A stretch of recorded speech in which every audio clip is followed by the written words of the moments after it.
ओम शांति, ओम शांति, ओम शांति।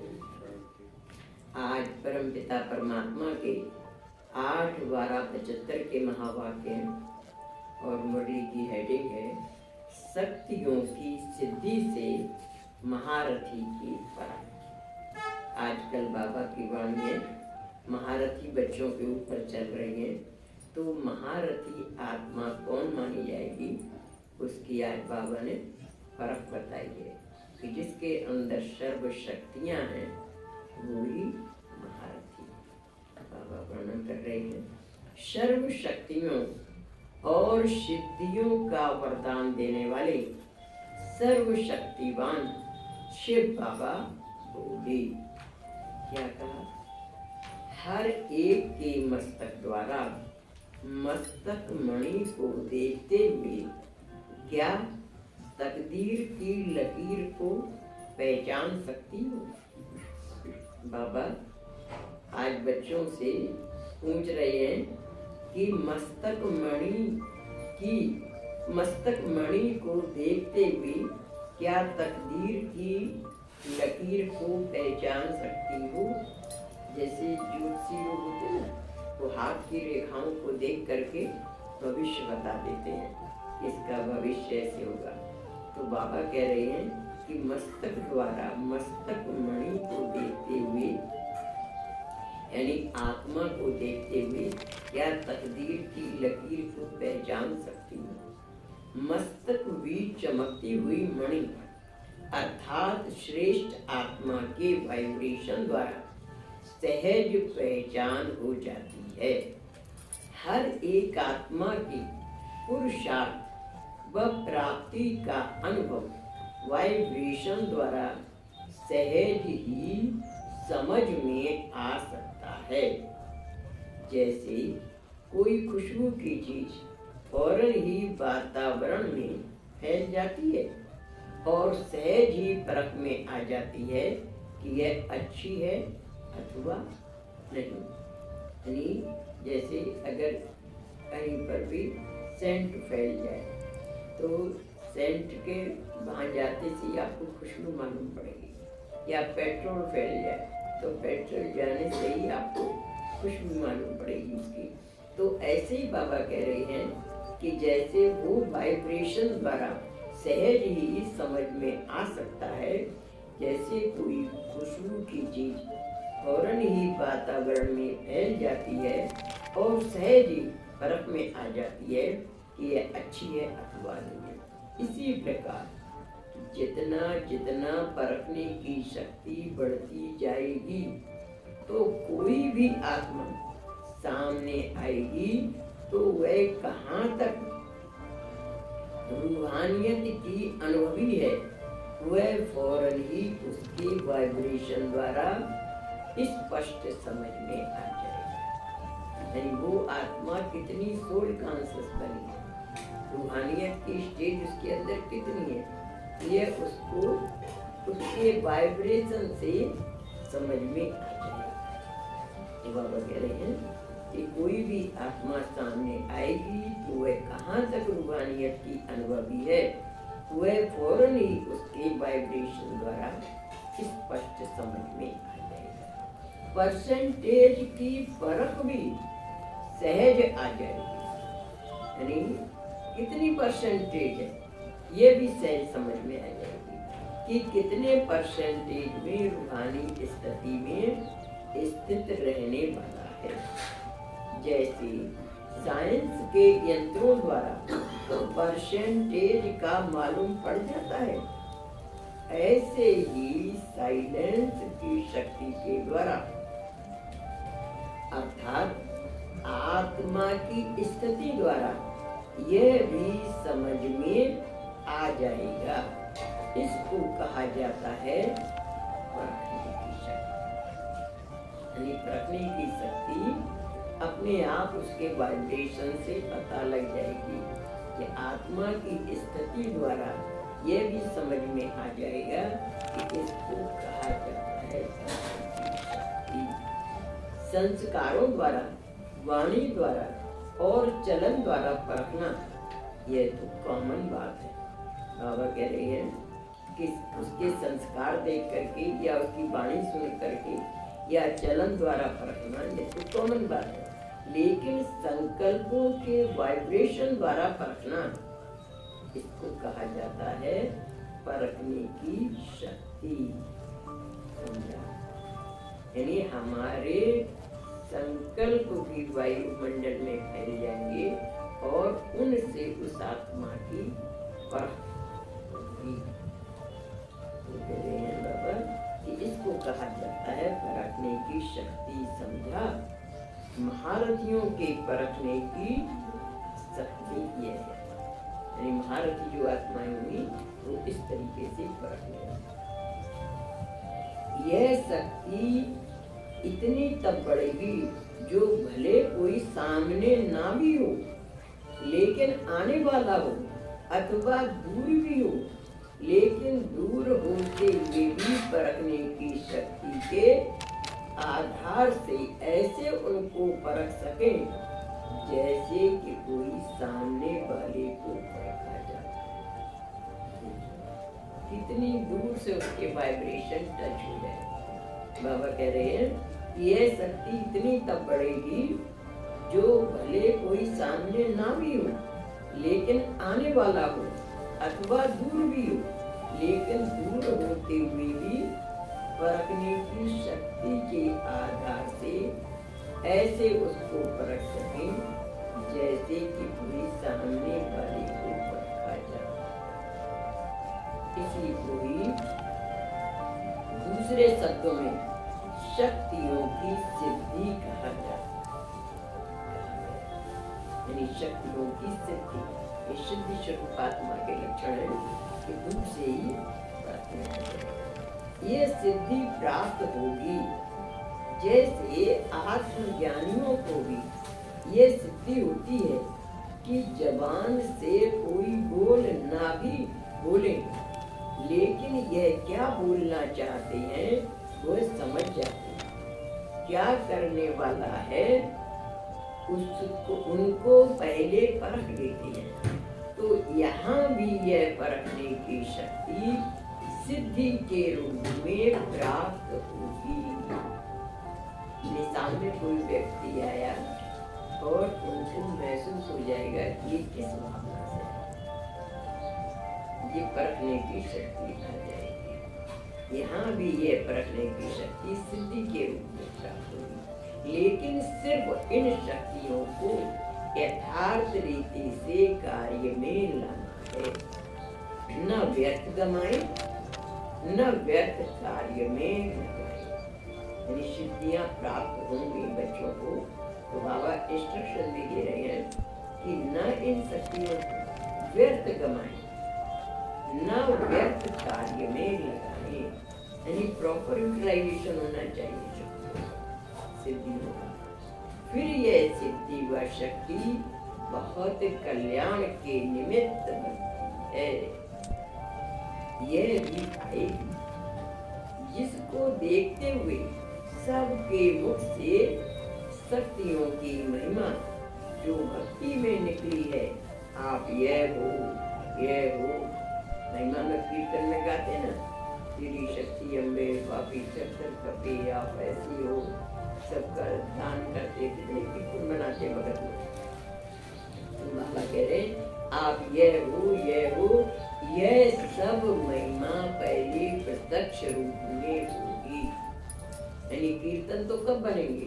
द्वापर युग से बनेंगे, द्वापर युग से भक्ति शुरू होगी, लेकिन इसका प्रैक्टिकल दिग्दर्शन कब होगा? प्रैक्टिकल दिग्दर्शन अभी होगा, संगम पर ही। तो बाबा कह रहे हैं ये महिमा जो भक्ति में निकली है, आप यह हो, यह सब महिमा पहले प्रत्यक्ष रूप में हुई, जो फिर यादगार में चलती आएगी। यह भी स्टेज होनी है, लेकिन थोड़े समय के लिए। लेकिन कब होगी? बाबा कहते हैं लास्ट में होगी, थोड़े समय की, और थोड़ों की, सबकी नहीं होगी। हमने जिन्होंने बहुत अपने आप को सोल कॉन्शियस बनाने का अभ्यास किया है, उन थोड़ी सी देगी। इसलिए कहते हैं कि जो अंत तक होंगे उनको यह सब नजारे देखने और अनुभव होने के प्राप्त होंगे। इसलिए कहते हैं कि जो अंत तक होंगे यानी लास्ट में भी होंगे उनको यह सब नजारे देखने और अनुभव होने के प्राप्त होंगे। अंत तक अंगुली देने के लिए पार्ट भी ऐसे शक्तियों के होंगे ना, शक्ति व पांडव, लेकिन शक्ति स्वरूप के होंगे, कमजोरों के नहीं। यानी किसके होंगे? जो आत्माएं शक्ति स्वरूप होंगी उनका होगा, कमजोरों के नहीं। बिल्कुल साथ साथ होगा, एक तरफ हाहाकार और दूसरी तरफ जय जय। यानी एक तरफ क्या होगा, जब विनाश हो रहा होगा ना तो एक तरफ क्या होगा, हाहाकार होगा और दूसरी तरफ ऐसी शक्तियों का प्रभाव फैलेगा तो जय जयकार होगी। तो दूसरी तरफ जय जयकार, वह भी अति में और यह भी अति में होगा।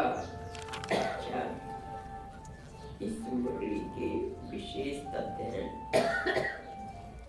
पहली बात है, महारथियों के परखने की शक्ति यह है कि वे संकल्पों के वाइब्रेशन द्वारा किसी भी आत्मा को परख सकते हैं कि वह कितने परसेंटेज में रूहानी स्थिति में रहने वाली है।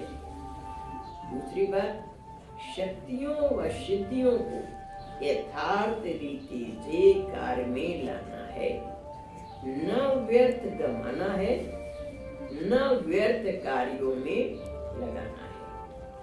तब यह सिद्धि व शक्ति बहुत कल्याण के निमित्त बनती है।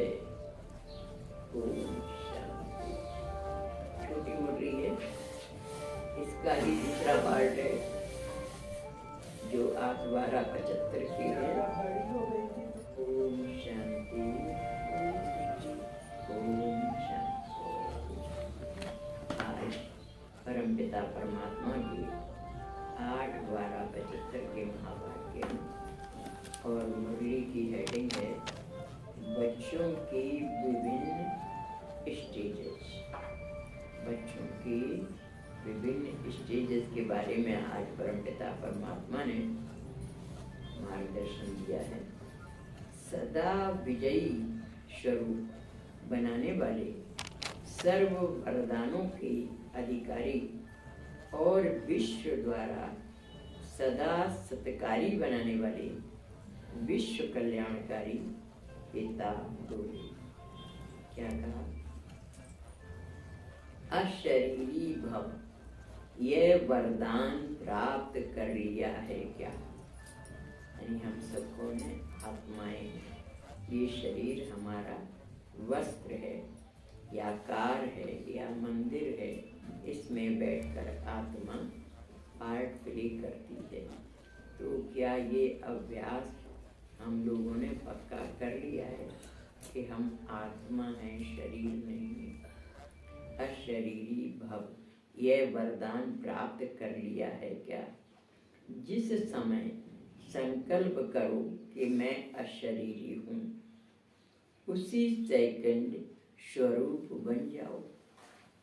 यानी जैसे ही संकल्प आया कि मैं शरीर नहीं हूँ, अशरीर हूँ, तो वैसे ही सोल कॉन्शियस बन जाती है।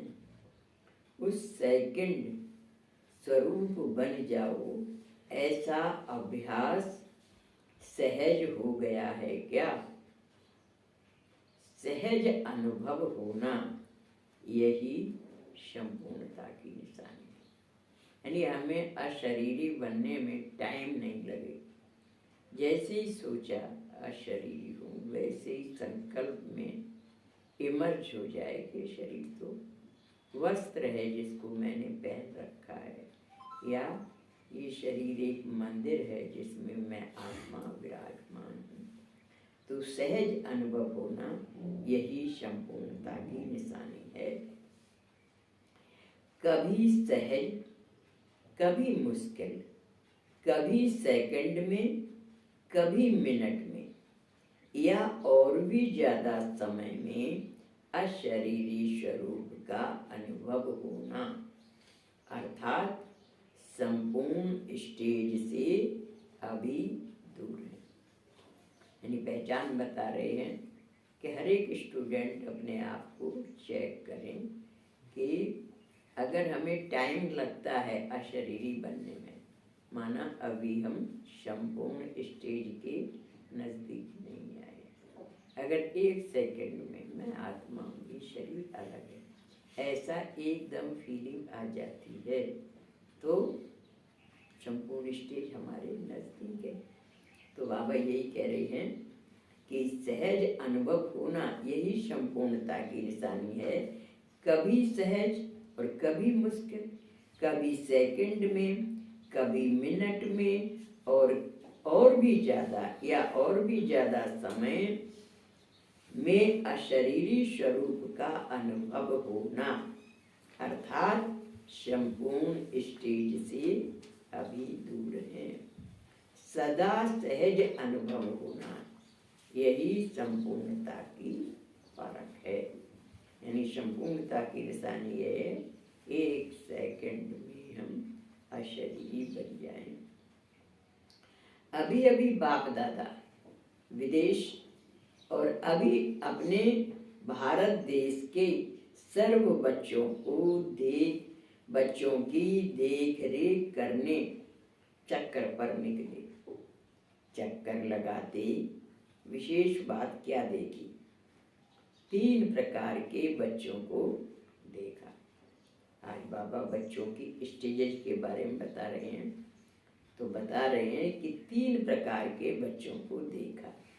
पहले बच्चे ज्ञान रत्नों और याद की शक्ति के द्वारा सर्व शक्तियों को स्वयं में संपन्न करने वाले निरंतर चैतन्य चात्रक, जो हर सेकंड लेने वाले अर्थात धारण करने वाले, जिन्हें सिवाय प्राप्ति के या स्वयं को संपन्न बनाने के और कोई लगाव नहीं। यानी जिनके मन में हमेशा हम संपन्न स्टेज को प्राप्त हो जाएं और कोई लगाव नहीं है, वे क्या करते हैं? ज्ञान रत्नों और याद की शक्ति के द्वारा सर्व शक्तियों को स्वयं में संपन्न करने वाले, यानी कि परमात्मा के जो भी ज्ञान रतन हम बच्चों को मिलते हैं उनको, और याद की शक्ति के द्वारा सारी शक्तियों से अपने आप को भरपूर करते हैं, संपन्न करते हैं। निरंतर चैतन्य चात्रक, जैसे चात्रक पक्षी होता है, वो स्वाति नक्षत्र का पानी पीने के लिए मुंह खोले बैठा रहता है, और जब स्वाति नक्षत्र आता है तभी वो पानी पीता है, बकाया नहीं पीता। ऐसे ही वो बच्चे चात्रक, निरंतर चैतन्य चात्रक के समान हर सेकंड लेने वाले। बाबा ने क्या बात कही, हर बात को ग्रहण करने वाले, यानी आत्मसात करने वाले, अपने जीवन में उतारने वाले, हर सेकंड ऐसे जो चात्रक पक्षी के समान हैं, धारण करने वाले हैं, जिन्हें सिवाय प्राप्ति के या स्वयं को संपन्न बनाने के और कोई लगाव नहीं। रात है अथवा दिन है, लगन एक रस है। ऐसी चैतन्य चात्रक विदेश में और भारत में दोनों ही स्थानों पर देखे। यानी ऐसे जो कहें दूसरे शब्दों में लेबोरियस स्टूडेंट हैं, जिन्हें दिन रात एक ही धुन है कि भगवान के किसी खजाने से, किसी ज्ञान रतन से मैं आत्मा वंचित ना रह जाऊं।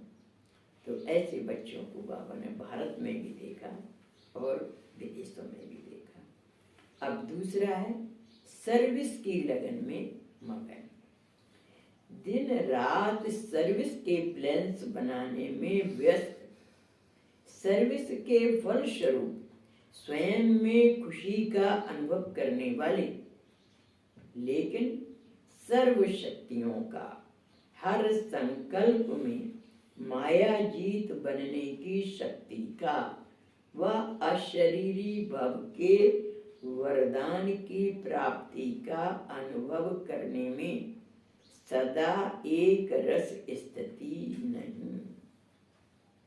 यानी जिनकी लगन कहाँ है, सेवा में ज्यादा है, सेवा की योजना बनाएंगे, सेवा के प्लान्स बनाएंगे, उसके फलस्वरूप उनके अंदर खुशी रहती है, तो खुशी का अनुभव करने वाली, लेकिन सर्व शक्तियों का हर संकल्प में मायाजीत बनने की शक्ति का या अशरीरी भव के वरदान की प्राप्ति का अनुभव करने में सदा एक रस नहीं। यानी उनकी स्टेज रहती है ऐसी, लेकिन 50-50 कहो या समथिंग, थोड़ा वैसा थोड़ा वैसा, एकदम जैसे फर्स्ट क्लास स्टूडेंट के बारे में बताया वैसी स्थिति निरंतर नहीं रहती है। खुशी का अनुभव विशेष, लेकिन शक्ति का अनुभव कम करने वाली, नॉलेजफुल का अनुभव ज्यादा और पावरफुल का अनुभव कम करने वाली, ज्ञान का सुमिरन ज्यादा, समर्थी स्वरूप कम, ऐसे बच्चे भी देखे। देखो, ज्ञान हमको नॉलेजफुल बनाता है और योग हमको पावरफुल बनाता है। जितना बाबा से निरंतर योग होगा उतनी आत्मा में हर समय पावरफुल स्टेज रहेगी। और ज्ञान होगा तो सारा ज्ञान हमें बाबा ने सब बच्चों को दिया है। जो ज्ञान के मनन चिंतन में ज़्यादा रहते हैं तो भी नॉलेजफुल बन जाते हैं, और जो दोनों का बैलेंस रखते हैं वे नॉलेजफुल के साथ साथ पावरफुल भी बन जाते हैं। तो बाबा इन बच्चों की विशेषता बता रहे हैं, सेकंड कैटेगरी वालों की, कि इनमें क्या रहता है, नॉलेज तो सब प्रकार की रहती है, ज्ञान रतन है, लेकिन पावरफुल स्टेज नहीं रहती है। पावरफुल स्टेज का अनुभव कम करने वाले होते हैं, ज्ञान का सुमिरन ज्यादा करते हैं, लेकिन समर्थी स्वरूप कम रहते हैं। ऐसे बच्चे भी देखे। और तीसरी कैटेगरी क्या बता रहे हैं बाबा, दिन रात सर्विस को सामने रखते हुए, संपूर्ण बनने की शुभ आशा रखते हुए, सदा पुरुषार्थ में व्यस्त, पुरुषार्थ में समय ज्यादा और प्राप्ति के समय कम अनुभव करने वाली। यानी तीसरी प्रकार के स्टूडेंट्स की विशेषता बता रहे हैं बाबा कि दिन रात मंजिल को सामने रखते हुए, संपूर्ण बनने की शुभ आशा रखते हुए, मंजिल उन्हें मालूम है कि हमें कहाँ पहुंचना है, और संपूर्ण बनने का दिन रात संकल्प भी चलाते हैं, आशा भी करते हैं, सदा पुरुषार्थ में व्यस्त भी रहते हैं, पुरुषार्थ में समय ज्यादा और प्राप्ति के समय का कम अनुभव करने वाले हैं। यानी प्राप्ति की अनुभूति उन्हें कम होती है, लेकिन पुरुषार्थ में पूरी मेहनत करते हैं। किसी न किसी समस्या का सामना करने में ही ज्यादा समय लगाने वाली, मुश्किल को सहज बनाने में लगने वाले, ऐसे बच्चे बहुत समय युद्ध स्थल में ही स्वयं को अनुभव करने वाले। इनकी स्टेज कैसी होती है, युद्ध स्थल, जैसे संकल्प विकल्प चलते ना, बाहर का युद्ध स्थल नहीं है, अंदर का ही, करूं नहीं करूं, जाऊं नहीं जाऊं, दूं नहीं दूं, अंदर उनके फौज फौज की स्थिति रहती है, फर्म डिटर्मिनेशन नहीं कर पाते हैं, तो दुविधा की स्थिति जिसको कहे ना, सस्पेशियस माइंड, यानी दिमाग में संघर्ष चलता रहता है, दोनों तरफ की बातें चलती रहती हैं। तो इसलिए बाबा कह रहे हैं ऐसे बच्चे थर्ड कैटेगरी में आते हैं, जो फर्म डिटर्मिनेशन वाले होते हैं, वे हैं फर्स्ट डिवीजन वाले। जो हैं सस्पिशियस माइंड, तो बाबा उनको कहते हैं वे किसी न किसी प्रकार की समस्या का सामना करने में ही ज्यादा समय लगाने वाली, मुश्किल को सहज बनाने में लगने वाली ऐसे बच्चे बहुत समय युद्ध स्थल में ही स्वयं को अनुभव करने वाले। तो इनका अधिकांश समय कहाँ चला जाता है? युद्ध स्थल में, दुविधा की स्थिति में, अंदर के संघर्ष में चला जाता है। अति इंद्रिय सुख के झूले में अर्थात प्राप्ति के अनुभव में कम समय रहने वाले, यानी इन्हें अतीन्द्रिय सुख की महसूसता कम होती है, अनुभव कम करने वाले होते हैं। अतीन्द्रिय सुख के झूले में अर्थात प्राप्ति के अनुभव में कम समय रहने वाली ऐसे भी बहुत देखे। पहले नंबर के जातकों की स्थिति सदा यही रही, जो पाना था वह पा लिया। उस समय भी अब समय भी बाकी थोड़ा रहा है। दूसरे नंबर वाले जो सर्विसेबल, नॉलेजफुल ज्यादा, पावरफुल कम थे, उनकी स्थिति यह रहती है कि पा लिया है, मिल रहा है और निश्चय है कि पा ही लेंगे। खुशी के झूले में झूलते हैं, लेकिन बीच बीच में झूले को तेज झुलाने के लिए कोई आधार की आवश्यकता है।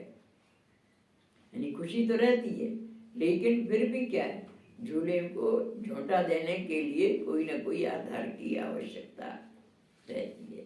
वह आधार क्या है? कोई अन्य द्वारा की हुई सर्विस प्रति हिम्मत, उल्लास दिलाने वाला हो। यानी वो आधार क्या है कि कोई इनकरेज करने वाला हो, मंग उल्लास दिलाने वाला हो। कोई अन्य द्वारा की हुई सर्विस प्रति हिम्मत उल्लास दिलाने वाला हो, अर्थात बहुत अच्छा और बहुत अच्छा करने वाला हो। यानी कोई उनका अप्रिशिएशन करे, तारीफ करे, बहुत अच्छा, तब वो आगे बढ़ते हैं, करने वाला हो। नहीं तो खुशी का झूला झूलते झूलते रुक जाता है। तो रुके हुए को चलाना चाहिए। पहली स्टेज वालों का ऑटोमेटिक झूला है, यानी जो सब फर्स्ट स्टेज वाले हैं, जिनको दिन रात लगन रहती है, वे आत्माओं का ऑटोमेटिक झूला है, अपने आप चलता रहता है। लेकिन इनको चलाना पड़ता है। कोई कहता है बहुत अच्छा, तब उनको मोटिवेशन आता है, फिर वो आगे बढ़ना शुरू करते हैं, नहीं तो बीच बीच में रुक जाते हैं। तीसरी स्टेज वालों की स्थिति कभी प्राप्ति व विजय के आधार पर अति हर्षित और कभी बार बार युद्ध की परिस्थिति में थकावट अनुभव करने वाली। यानी इनका क्या है, कभी तो खुशी में रहते हैं, प्राप्ति और विजय का अनुभव रहता है, और कभी क्या होता है, युद्ध की स्थिति में, परिस्थिति में थकावट का अनुभव करने वाली। किसी न किसी साधन के सहारे पर स्वयं को थोड़े समय के लिए खुश अनुभव करने वाले। कभी खुश, कभी शिकायत, क्या करूं, कैसे करूं, कर तो रहा हूं, इतनी मेहनत कर रहा हूं, मेरी तकदीर ही ऐसी है, ड्रामा में मेरा ऐसा ही पार्ट नूदा हुआ है, और कल्प पहले इतना ही हुआ था।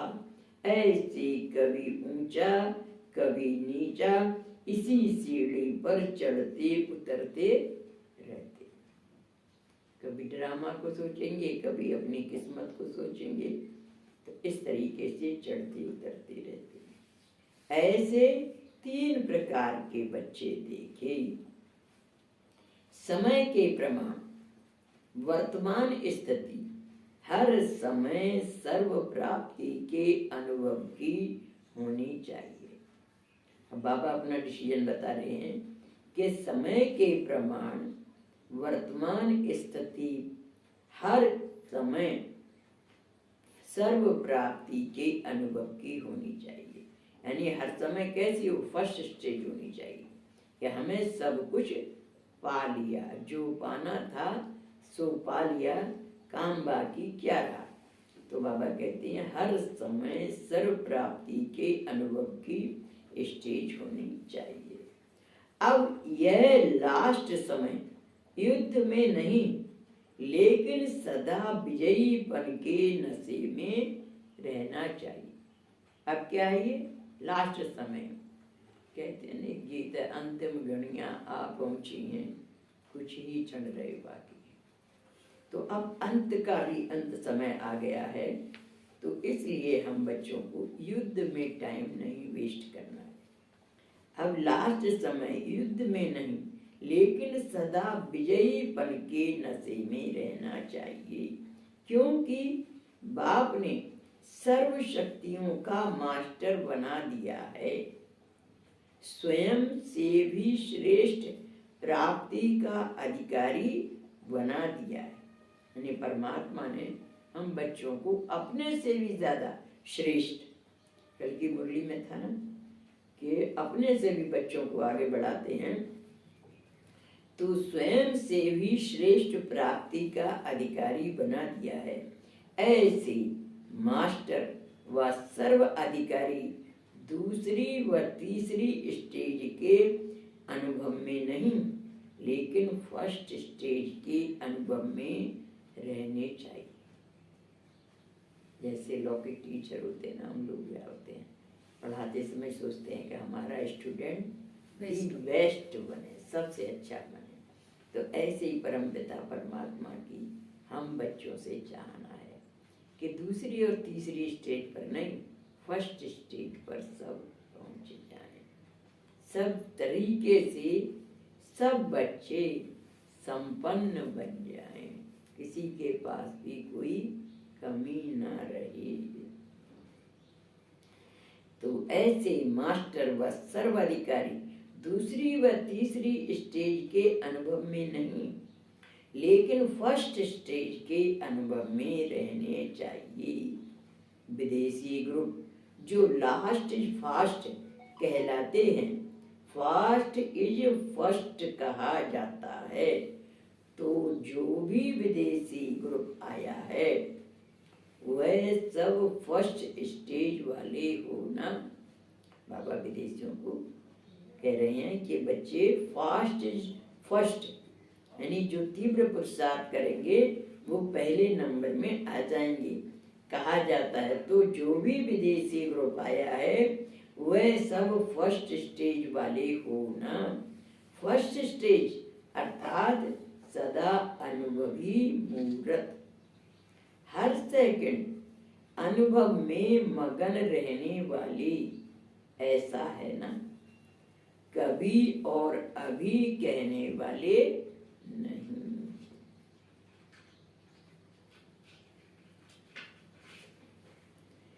कभी और अभी कहने वाला नहीं, कभी ये होगा कभी ये होता, ये नहीं, सदा एक के रस में रहने वाली और एक के द्वारा सर्व अनुभव पाने वाले, उसको कहा जाता है फर्स्ट।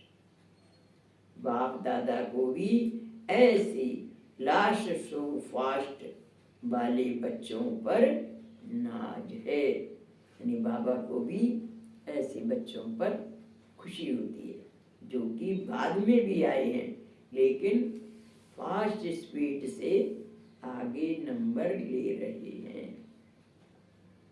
हर एक के मस्तक की लकीर, हर एक के मस्तक की तकदीर की लकीर बाप दादा तो देखते हैं ना कि हर एक बच्चे का भविष्य क्या है।